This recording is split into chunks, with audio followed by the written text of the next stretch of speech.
사랑하는 영락교회 지체들에게 주 안에서 평화 인사를 전합니다. 오늘은 2024년 2월 23일 금요일입니다. 오늘의 묵상 본문은 창세기 14장 1절로 24절까지의 말씀입니다. 오늘 본문 말씀 14장 1절부터의 말씀은 이렇게 시작합니다.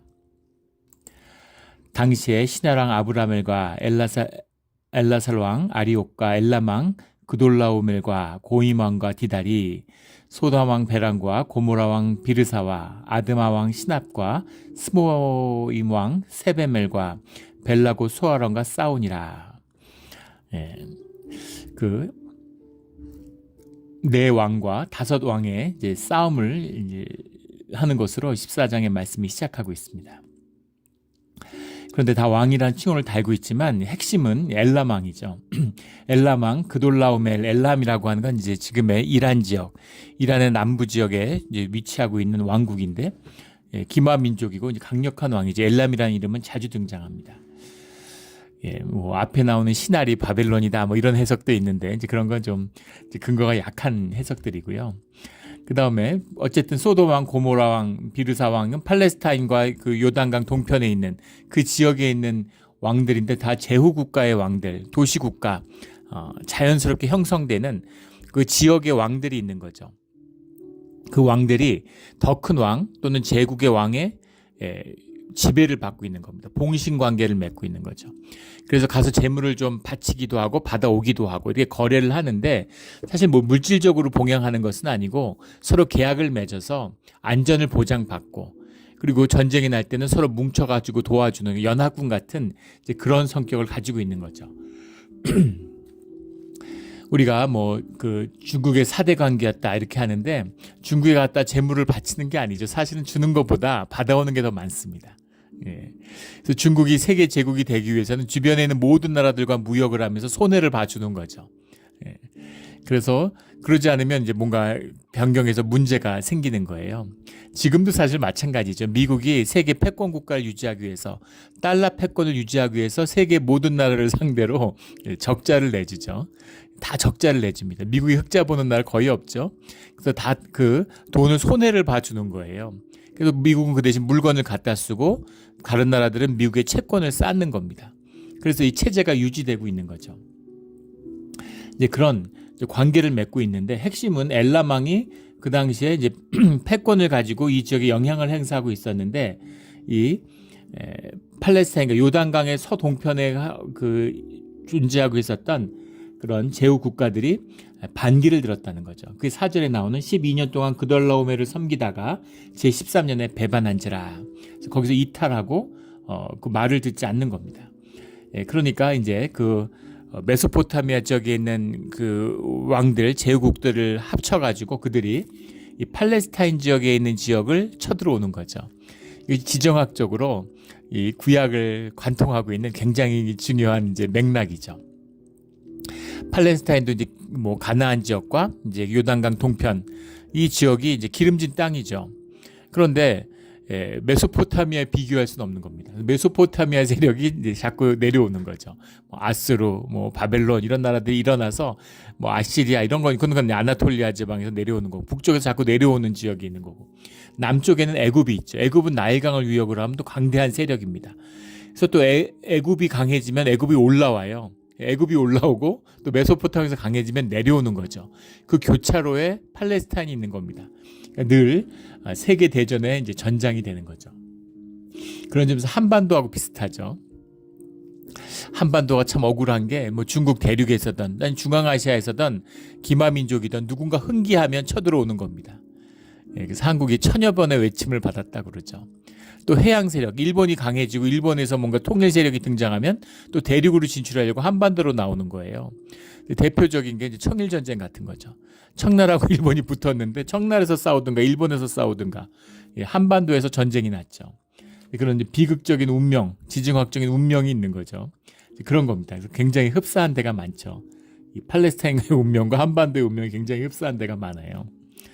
그돌라오멜로 엘람왕에 대적하는 이제 팔레스타인의 봉기가 일어났는데 이것 때문에 일종의 이제 그 세계 대전이 일어난 거죠. 그래서 전쟁이 막 일어나고 있는데 이제 문제는 10절에 나오는 시딤 골짜기에서 역청구덩이가 많은지라 소돔왕과 고모라 왕이 달아날 때 그들이 거기 빠지고 그 나머지는 산으로 도망가매. 그래서 그 세계대전이 벌어졌는데 엘람에게 패했다는 것이죠. 패하고 도망가는데 고모라와 소돔왕의 군대가 역청에 빠져가지고 많은 군세를 잃어버리고 크게 대패했다는 거예요. 내 왕이 11절에 소돔과 고모라의 모든 재물과 양식을 빼앗아가고, 그러니까 메소포타미아 지역에서 내려온 왕들이 소돔과 고모라는 이제 잘 사는 지역이니까 그 군대가 패퇴했으니까 거기에 있는 재물과 양식을 뺏어가는데 사람들도 당연히 노예로 잡아갔겠죠. 12절에 소돔에 거주하는 아브라함의 조카 롯도 사로잡고 그 재물까지 노력하여 갔더라. 가진 부가 많아서 그 부를 가지고 더 좋은 땅을 차지하기 위해서 소활적으로 갔다가 점점 더 그 부에 이끌려서 그 소돔까지 갔는데, 그런 아브라함의 조카 롯의 이제 비극적인 끝이죠. 그래서 재물도 뺏기고 생명도 도모할 수 없는 소돔이 망하니까 롯도 함께 망한 겁니다. 주님에게 속한 자는 세상이 망할 때 주님 가운데서 구원을 받죠. 그런데 세상이 망하는데 세상에 자기의 몸을 닷줄을 세상에 내렸기 때문에 세상이 망할 때 같이 망하는 거예요. 그 한국에서 예전에 IMF를 겪었는데 정말 수만 개의 기업이 많고 수많은 사람들이 직장을 잃었죠. 근데 다 그런 것은 아닙니다. 그런 간증을 제가 들은 기억이 있어요. 제가 섬겼던 교회에서도 스몰 비즈니스를 하시는 거죠. 작은 중소기업을 하시는데 이분은 신실하신 분이니까 그 일을 하면 이제 그걸 받잖아요. 한국에서 그런 뭐라 그럽니까? 채권이 아니고 어음을 받죠. 어음이라는 건 사실은 유사 화폐 같은 거죠. 유사 채권 같은. 그래서 어음을 받는데 보통 어음을 받으면 현금을 돌려야 되니까 할인 받아가지고 이렇게 현금화 시키잖아요. 이분은 이제 뭐 재정적으로 안정돼 있기도 하고 열심히 해서 회사는 욕심이 없는 거죠. 그래서 그걸 받으면 채권이든 뭐 어음이든 차곡차곡 전부 다 금고에 쌓아놓는다는 거예요. 그래갖고 이제 뭐 돈이든 욕심 안 내고. 근데 기업하는 사람들이 자꾸만 신용을 일으켜가지고 사업을 키우잖아요. 이분이 그렇게 하지 않았는데, 그런데 뜻하지 않게 그 IMF가 오니까 그걸로 이제 크게 재산이 늘어난 거죠. 채권값이 폭등하고 이러면서 또 모아놓은 돈이 있으니까. 그래가지고 이제 굉장한 부를 일궜던 이제 그런 고백을 들은 기억이 납니다. 또 한 분은 대기업에 다녔는데, 대기업이 이제 다 망하게 되고 대기업의 계열사였는데, 그래가지고 뭐 기업이 그룹이 쓰러지고 막 이렇게 사면 초과에 몰렸는데, 이분이 이제 그 회사원들끼리 모여서 회의를 해가지고 회사의 대표로 추대된 거예요. 위기를 수습하고 회사를 살리기 위해서. 점점 정말 힘든 시간이었는데 회사가 살아나고 대표로서 이제 이렇게 이제 굉장한 뭐 재벌 비슷하게 되신 거죠. 그런 고백을 하는 겁니다. 어떻게 내가 월급쟁이로 셀러리맨으로 들어왔는데 이렇게 대기업의 대표가 됐을까? 그런 고백을 하면서 굉장히 감사하는 그런 얘기를 들은 기억이 있어요. 물론 뭐 믿음이 있기 때문에 아무런 재앙도 안 당한다는 게 아니죠. 믿음이 있기 때문에 남들이 당하지 않는 고난과 재앙을 겪기도 하죠. 그러나 재앙이 있다고 해서 반드시 망하는 것은 아니라는 것입니다. 이것이 우리가 주님이 함께하는 비밀이죠. 구원의 비밀입니다. 그런데 롯은 그런 구원을 받지 못하고 재물과 자기 생명까지 모든 것을 잃어버리는, 모든 것을 가진 것 같았겠죠. 하지만 모든 것을 잃어버리는 겁니다. 주님을 붙들면 모든 것을 잃어도 되찾을 수 있어요. 주님을 놓치면 모든 걸 가지고 올 것 같지만 결국은 모든 것을 잃게 된다라는 것을 보여주는 것이 롯의 사례죠. 그런데 이 소식이 이제 아브라함에게 전해진 거죠. 자기 자식 같은 롯을 구하기 위해서 이제 아브라함이 출동하는 겁니다. 아브라함이 출동하는데 아브라함이 그 조카와 사로잡혔음을 듣고 14절에 집에서 기르고 훈련된 자 318명을 거느리고 단까지 쫓아가서, 놀랍죠. 집에 일하는 사람들이 318명이었다는 겁니다. 근데 길리고 훈련된 자다 이렇게 돼 있죠. 많은 이민족 사이에서 양과 소와 염소 이런 것들을 치고 있어요. 그러니까 그 목동들은 사실상 준군사 조직이죠. 이게 유목민족의 비밀이죠. 만주족이 10만 명도 안 되는데 어떻게 몇억 명이나 되는 명나라를 멸망시켰을까? 예. 그것이 이제 유목민족이기 때문에 그런 겁니다. 예, 그 바투의 유럽 원정, 그런 거 보면 사실 유럽 원정이 아니죠. 사실은 유럽 원정이 아니라 이 중동의 원정을 갔다가 헝가리의 원정을 갔다가 분견대가 지금 이렇게 수색 업무를 위해서 혹시나 유럽에서 오지 않는가 하고 보냈던 군대인데 그 병력이 2만이 안 됩니다. 러시아를 초토화시키고 폴란드 이런 걸 다 초토화시키고 독일 제후연합군까지 완전히 쑥대밭을 만들었죠. 있을 수 없는 일 같이 보이는데 그것이 이제 기마 민족의 비밀이죠. 훈련된 보통 말을 타고서 말을 한 마리만 갖고 다니는 말을 보통 한 5마리 갖고 다닌다는 거예요. 보급품도 실어야 되고 또 말이 힘드니까 사람을 싣고 다니니까 얼마나 힘들겠습니까? 그러니까 말을 계속 옮겨 타야 되는 거죠. 근데 말 한 마리를 운영하는 것이 엄청난 비용이 든다는 거죠. 말이 무지하게 먹고 그 일을 하지 않잖아요. 거기다 엄청난 배설물을 내보냅니다. 그래서 말이라는 게 엄청난 사치품이죠. 그리고 말을 탄 상태에서 말을 타면서 활을 쏘아서 무언가를 마치려면 적어도 10년 이상 훈련을 받아야 된다는 거예요. 그러니까 사람 하나를 먹여 살린다는 것도 그 시대에 얼마나 힘든 농경 시대에서. 그런데 말까지 키워야 되고 말을 한 명이 타고 다니려면 한 5마리를 키워야 되는 거 아닙니까? 또 말 키우는 사람들이 있고 말 먹이 주고 말 씻기고 말을 돌보는 사람도 있어야 돼. 말집도 있어야 되고. 그러니까 이게 감당할 수 있는 게 아닌 거예요. 이 기병대를 키울 수가 없는 겁니다. 농경 문화에서. 그러니까 이 유목민족을 당할 수가 없는 것이죠. 그래서 총포가 발명되고 총포가 고도화되기 전까지 기마민족이 세계를 휩쓸었던 거죠. 이 기마민족의 비밀인데 그렇게 훈련된 자들, 길리고 훈련된 자들이 318명이 있었다는 것이 아브라함이 얼마나 거의 웬만한 제후 왕에 비견될 만큼 그런 강력한 세력으로 이렇게 아브라함이 자라났다라는 걸 볼 수 있죠. 그럼에도 불구하고 또 하나 놀라운 것은 아브라함이 지금 세계대전이 벌어졌는데 지금 소돔왕 고모라 왕도 져가지고 쫓겨가지고 생명 위험에서 다 도망간 판인데 그런데 지금 아브라함이 롯을 구하겠다고 엘라만과 싸우겠다고 나간 거예요. 이게 말이 됩니까? 메소포타미아 연합군하고 싸우겠다고. 물론 그들을 향한 전면 전쟁은 아니고 그들을 기습해서 롯만 구해오려고 나간 것이죠. 그리고 또 아브라함만 아니고 그 주변에 있는 마물의 상수리 숲을 근처에 있는 에스골 형제와 아넬 형제들이 다 동맹한 사람들을 데리고 나갔다. 그러니까 뭐 이제 훨씬 더 군세는 컸겠죠. 뭐 한 1,000명 됐을 수도 있겠죠. 그러나 어쨌든 그럼에도 불구하고 왕들끼리 연합해서 싸우고 있는데 나중에 어떻게 되려고 어떤 미움을 받고 무슨 일을 당하려고 왕들도 그 엎으러지는 판에 여기를 싸우겠다고 나가겠어요. 놀라운 용기가 있고 또 믿음의 사람이 됐다는 걸 보여주고 있는 거죠. 불과 12절에서 가뭄이 드니까 먹고 살려고 애굽으로 도망가서 자기 와이프를 누이라고 속여서 팔았던 그런 아브라함입니다. 근데 이제는 엘람왕의 연합군과 싸우겠다고 군대를 일으켜서 나아가는 그런 아브라함이 됐다는 거예요. 단순히 이 아브라함이 조카 롯에게 눈이 멀어가지고 사리 분별을 못하고 판단력을 잃은 것이겠습니까? 그러면 주변의 사람들이 따라 나서지 않았겠죠. 같이 싸우겠다고 하지 않았을 겁니다.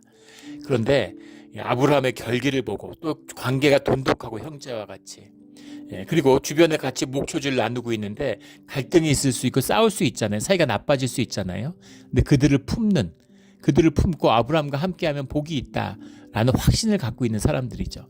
그리고 그 복을 누리는 사람들이라는 겁니다. 그러니까 아브라함과 선뜻 함께하겠다. 이제 목숨 거는 거잖아요. 그냥 싸우는데 가서 구경하는 게 아니고 도와주겠다는 게 아니에요. 잘못하면 다 몰살당하는 겁니다. 이 시대의 전쟁이라는 게. 정말 사활이 걸린 사건인데 아브라함과 목숨을 함께 하겠다. 그 주변에 같이 살던 이웃들이 아브라함과 함께 목숨을 거는 겁니다. 믿음의 사람, 하나님의 사람, 축복의 사람이 살아가는 모양이죠. 그러니까 그들과 깊은 연대와 유대를 맺고 있다는 걸 볼 수 있죠. 그리고 아브라함이 물론 롯을 사랑하는 마음도 있겠지만 담대한 믿음을 가진 하나님을 향한 믿음이 있고 하나님께 붙들렸기 때문에 두려움이 없는 사람이 되었다라는 사실을 보여주고 있는 겁니다. 그래서 가서 나누어 밤에 그들을 쳐부수고 다메섹 왼편 호바까지 쫓아가 거의 이 팔레스타인 지역에서 수리아 지금 시리아 지역까지 올라간 거예요. 그러니까 어떻게 이렇게까지 멀리 갔지? 근데 말을 타고 이동하니까 그리고 기마 민족들의 이동성이라는 건 엄청나죠. 그래서 그런 걸 가지고 이 중앙아시아의 이 기마 문화가 지배할 때 신라의 그 토굴에서 로마의 유리잔 같은 게 나오잖아요. 로마에서 만든 유리잔이 신라의 경주에서 발굴이 됩니다. 그래서 어떻게 로마의 물품이 경주에 와 있지? 근데 중앙아시아의 그 중앙아시아 기목 문화, 유목 문화가 문명이 아주 흥기했을 때 그때 그게 이동하고 서로 그렇게 다녔던 거죠. 놀라운 이제 그런 그 기동성입니다. 그래서 습격을 받았으니까 예상치 못했던 습격을 받고 이겨가지고 로까지 찾아온 거죠. 그리고 그 재물과 부녀와 친척을 다 찾아왔더라. 완벽한 승리를 거둔 겁니다. 그게 쳐들어오면서 찾아오니까 소돔왕이 얼마나 기쁘겠어요. 소돔왕이 자기네 다 죽고 이제 재물도 뺏기고 나라 망했구나. 끝났구나. 이렇게 생각하고 있는데 지금 아브라함이 올라가서 이들을 쳐부셨다는 얘기를 들은 다음엔 너무 기뻐서 근데 물론 그렇다고 해서 뭐 소돔왕, 고모라 왕, 뭐 비르사 왕, 무슨 스보임 왕 이런 사람들이 막 뭐 수만 명의 대군을 이끌고 이런 왕들은 아니죠. 왕국이라고 하지만 이 사람들도 병력이 불과 수백 명이었을 거예요. 우리 중세 유럽의 전쟁 같은 걸 보면 알 수 있습니다. 막 영국 왕실이 뭐 영국의 무슨 장미 전쟁 이런 거 보면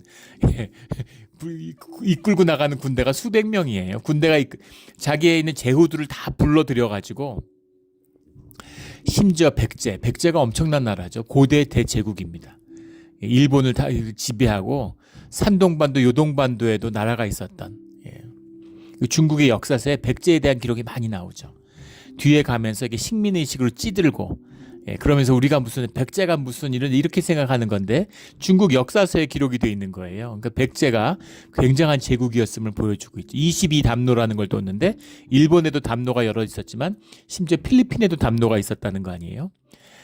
그래서 신라가 아니라 백제가 통일을 했으면 또 달라졌을 것이다. 이제 뭐 이런 이야기들을 하는데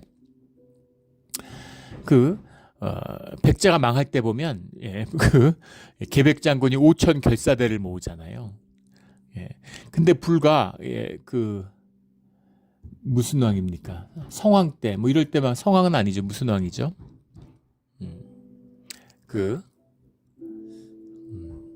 이름이 기억이 안 나는데 그 선덕여왕 때까지만 하더라도 초기까지만 하더라도 백제가 신라를 앞두고 의제왕이 왕이 됐을 때만 하더라도 마지막 왕인 신라를 막 침략해서 40여 성을 뺏고 신라를 막 벼랑으로 몰았죠. 그래서 결국은 신라가 당나라하고 손을 잡게 되는 거잖아요. 너무 몰아세워서. 그런데 정작 망할 때는 왜 5천 결사대밖에 못 모았을까? 백제에 정말 군대가 5천 명밖에 없었을까? 신라가 수만 명을 몰고 왔는데 그렇지 않겠죠. 그 다음에 백제 부흥운동이 일어나니까 백총강 전투에서 백제가 다시 수만 명의 군대를 모아요. 창이라고 왕자 창이 이제 일본에서 건너오는 것이죠. 일본에서도 군대를 물론 끌고 온 것도 있지만 왜 백제가 계백의 결사대가 5천밖에 없었을까? 왕이 신의를 잃어버리니까 지방의 제후들이 도와주지 않는 거죠. 군대를 모아가지고 같이 와줘야 되는데 오지 않는 겁니다. 그래서 왕이 동원할 수 있는 자기 휘하에 있는 군대가 그거밖에 안 됐다는 거예요. 하물며 이때 고돔과 소모라의 왕이라는 것은 사실은 불러 모을 수 있는 군대 수가 아브라함과 별 차이 없었을 수 있다고 봅니다. 중세 영국에 무슨 뭐 가문끼리 전쟁에 붙고 이래도 불과 수백 명을 데리고 싸우는 거거든요. 그리고 이 시대는 농민을 동원해서 데리고 나가고 이런 우리 전쟁의 개념이 아예 없던 시절이죠. 일본도 마찬가지. 중세 전쟁이 나면 가문과 가문이 제후국끼리 붙는 겁니다. 그래서 이런 다이묘끼리 싸우는데 무사들이 나가 싸우는 거죠. 뒤에 가면 뭐 전국시대 이렇게 되면 이제 농민들을 동원하기도 하지만 그 전에는 무사들끼리 싸우는 겁니다. 그리고 농민들이 나가도 농민들이 가서 구경한다는 거 아니에요. 도시락을 준비해가지고 누가 더 전쟁 잘하고 누가 뛰어난 무사인지 가서 밥 먹으면서 구경하는 겁니다. 농한기에 이제 전쟁을 하니까. 그래서 그걸 관전이란 말이 거기서 나온 거. 전쟁을 구경하는 거죠. 그런 거니까 이게 무슨 있을 수 없는 놀라운 신비나 뭐 이런 것이냐? 그렇지 않고 있을 수 있는 것이죠. 물론 주님의 도우심의 역사가 있고 주님이 함께하기 때문에 승리할 수 있는 거죠. 두려움을 이긴 것입니다. 믿음의 역사인 거예요.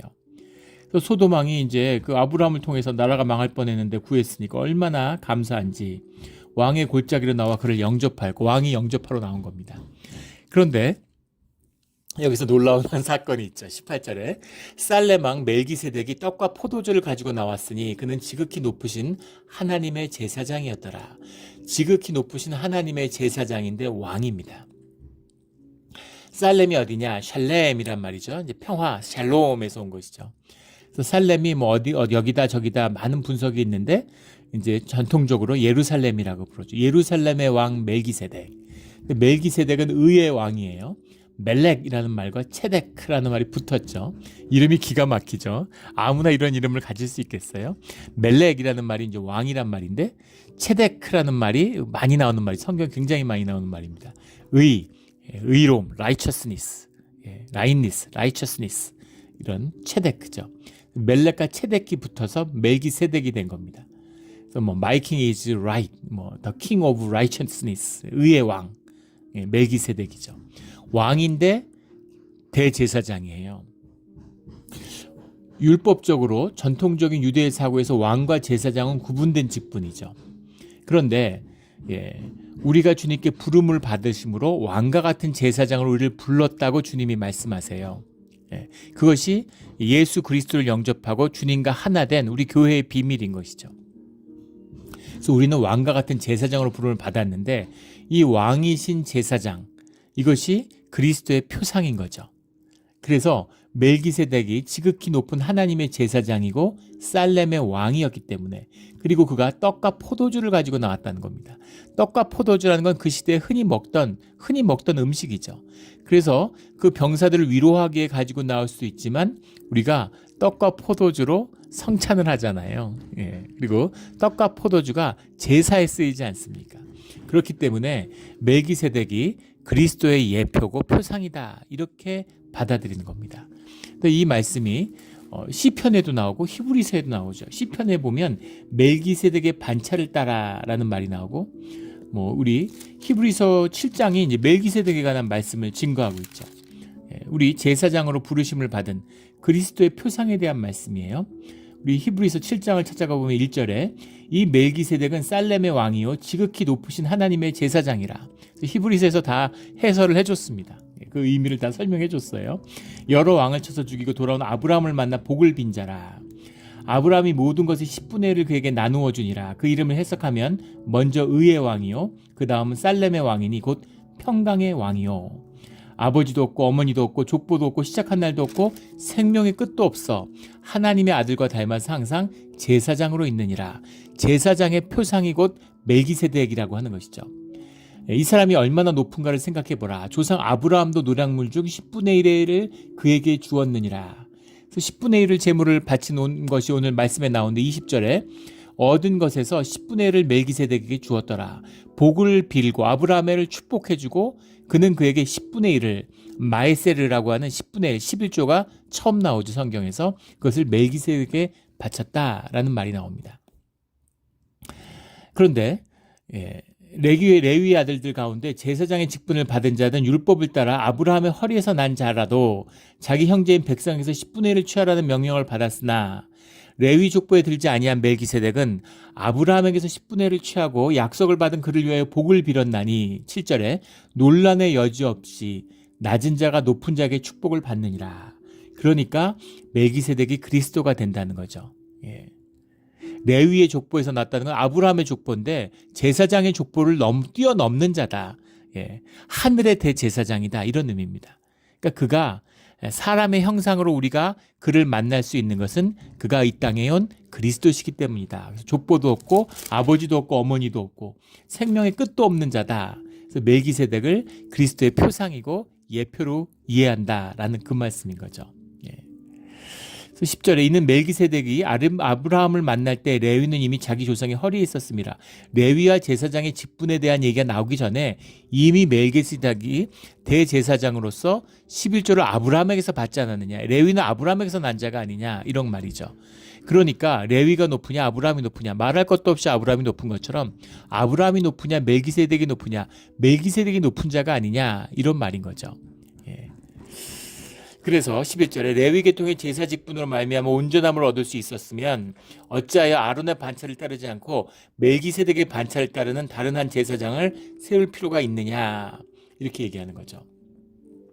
17절에 증언하기를 내가 영원히 멜기세덱의 반차를 따르는 제사장이라 하였도다.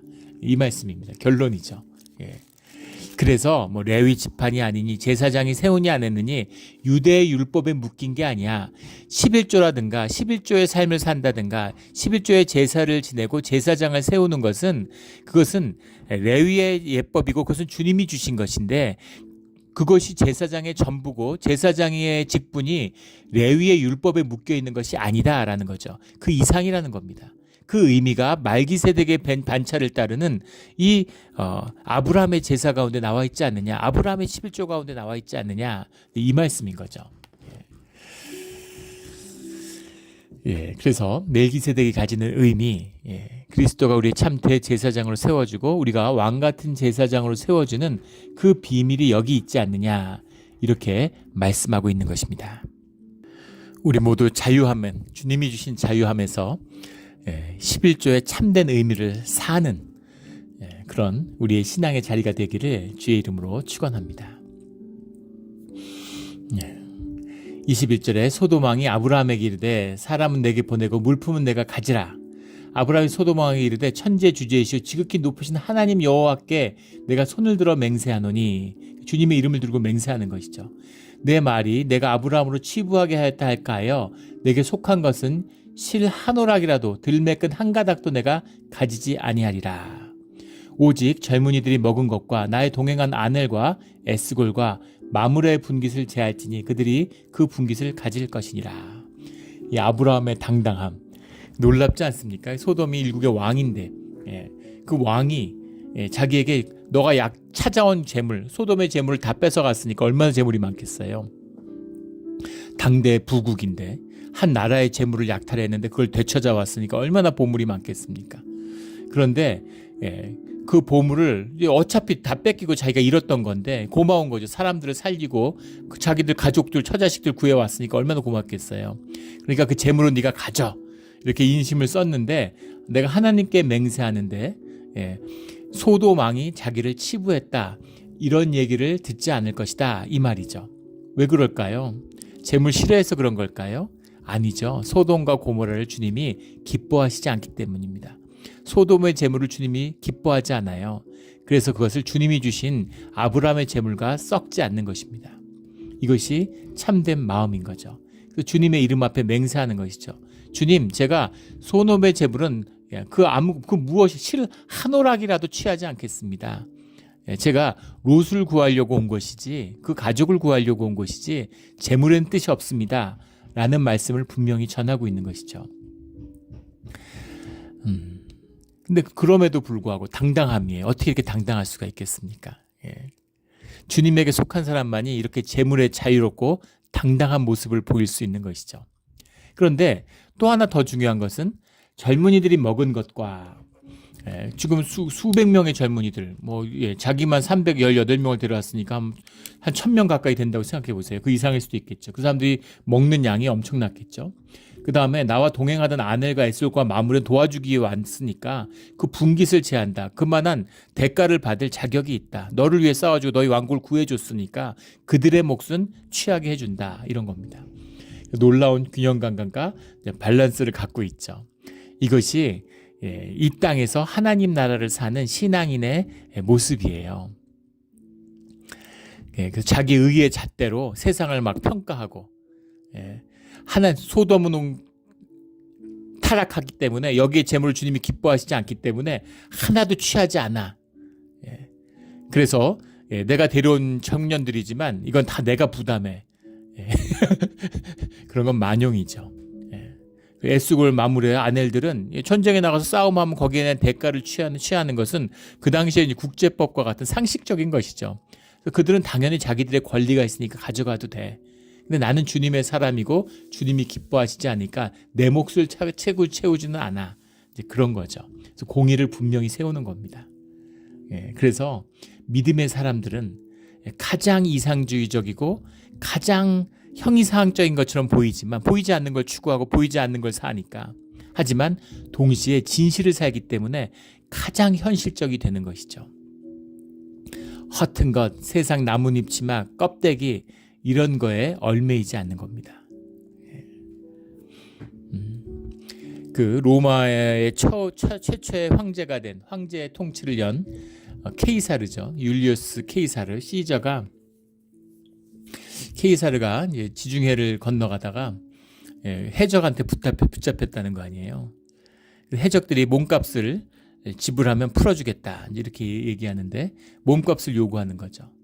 그러니까 케이사르가 화를 내면서 일가를 하면서 너희들이 나를 뭘로 보고 내 몸값이 그거밖에 안 되냐. 몸값을 요구하려면 좀 많이 요구해라. 이렇게 요구하면서 그 사람들이 요구했던 것보다 수백 배 되는 금과 은을 줬다는 거 아니에요. 그러니까 도둑들이 이렇게 신나서 그걸 이제 금을 싣고 이게 웬 횡재냐 했는데 금과 은을 실으니까 배가 무거워지는 거죠. 그래서 그걸 실어준 다음에 군대를 동원해가지고 배를 타고 쫓았다는 거 아닙니까? 다시 뺏겨서 해적들은 다 목숨을 잃고 금은은 다 뺏기게 되는 거죠. 뭐 지혜가 있기 때문이기도 하지만 그만큼 돈에 있어서 자유한 겁니다. 케이사르는 금은은 언제든지 구해올 수 있는 것이죠. 그 폼페이우스와의 대결에서도 폼페이우스는 애굽을 정복하고 팔레스타인을 정복했던 사람이잖아요. 그 케이사르는 갈릴리로 가고 그 갈릴리가 아니라 그 지금 프랑스 지역이죠. 고리죠. 고을 지방으로 거기도 갈릴리라고 불렀죠. 갈릴리가 아니라 갈리아죠. 갈리아를 선택하고 폼페이우스는 애굽을 선택했어요. 왜 애굽을 선택했을까요? 애굽은 밀이 많이 나고 풍요와 상징이죠. 부와 풍요의 상징이에요. 아주 보고죠. 그 내전기의 주인공이 됐던 폼페이우스도 희대의 장군입니다. 그런데 그 케이사르는 이 서방을 원정으로 간 거죠. 그리고 세력 기반을 서방으로 잡은 겁니다. 근데 서방은 아주 척박하고 그 당시에는 이제 먹을 것이 없는 땅이에요. 가난한 땅입니다. 그 대신 청년이 남아 도는 거죠. 그 사람들을 군대로 흡수하는 겁니다. 그래서 근데 어차피 폼페이우스도 군대를 만드는데 폼페이우스는 돈을 붙드는 거죠. 돈을 붙드는 사람과 사람을 붙든 사람과 돈을 붙든 사람이 충돌한 겁니다. 누가 이겼겠어요? 이것이 이제 생명의 섭리 같은 겁니다. 케이사르가 너무 쉽게 압승을 거두죠. 군사의 지략이나 전쟁의 지휘관으로서는 폼페이우스가 더 훌륭한 군인이었다는 사실을 케이사르가 자기가 쓴 내전기에서 인정하고 있죠. 그런데 내전에서는 양상이 다른 거죠. 누가 더 결기가 있느냐, 누가 더 싸워야 되는 이유가 있느냐라는 겁니다. 배고픈 사람과 배부른 사람이 싸우면 누가 이기겠어요? 그런 것이죠. 그러니까 그런 돈으로 향한 조금의 자유함을 가진 사람도 세상을 다스리는 권세를 얻습니다. 하물며 주님 안에서 생명의 권세를 붙잡은 자의 권세는 어떤 것이겠어요? 그게 열리면 어떻게 되겠습니까? 그런 것이죠. 그 돈에 대해서 조금만 자유해져도 그 도둑들은 왜 잡혔을까요? 도망갈 때 훨씬 배가 가벼운데 무장한 배가 아니잖아요. 금과 은을 땅에 바다에 던져야죠. 다 던지고 달아나야죠. 그런데 그걸 못 던지는 거죠. 혹시나 살아나면 혹시 살 수 있을 것 같잖아요. 그러니까 금과 은을 못 던지는 겁니다. 배가 가라앉을 때 물건을 챙기고 돈을 챙기고 물건을 챙기는 사람은 죽죠. 생명을 챙겨야 되는 것입니다. 생명을 붙들어야 돼요. 오늘 롯의 운명 같은 거잖아요. 돈이 좋고 재물이 좋고 각축이 좋고 부가 좋기 때문에 소돔으로 갔는데 왜 소돔까지 갔겠어요? 점점 재물에 이끌리는 거죠. 자석같이 당기는 겁니다. 돈 좋아하면 결국은 세상의 사기꾼들을 만나게 돼 있는 거죠. 세상의 거짓을 만나게 돼 있는 겁니다. 재산을 지킬 수가 없어요.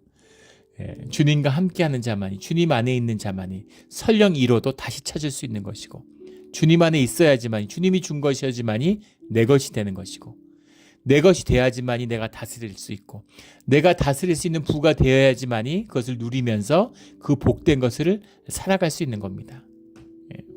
그것이 돈의 비밀이에요. 재산의 비밀입니다.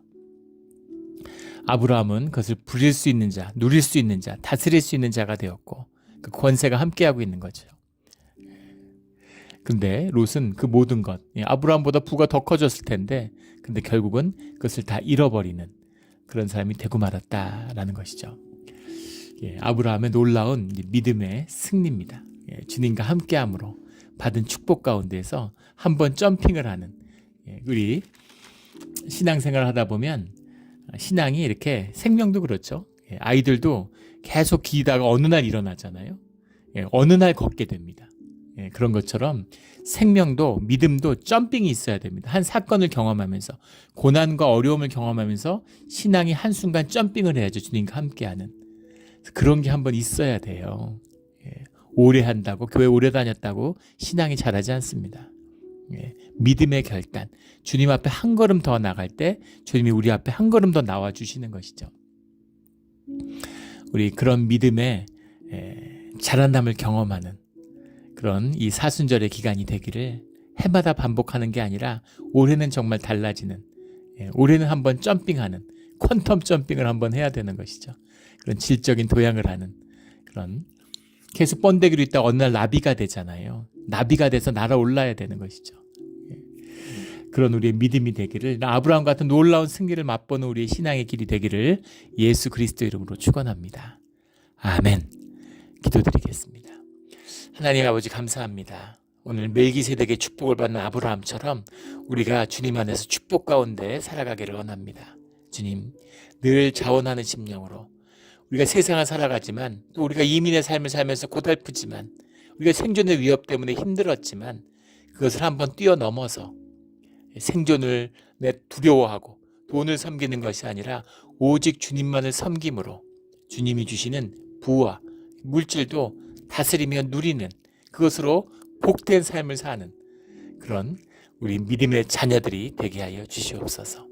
감사하며 예수 그리스도의 이름으로 기도드렸습니다. 아멘.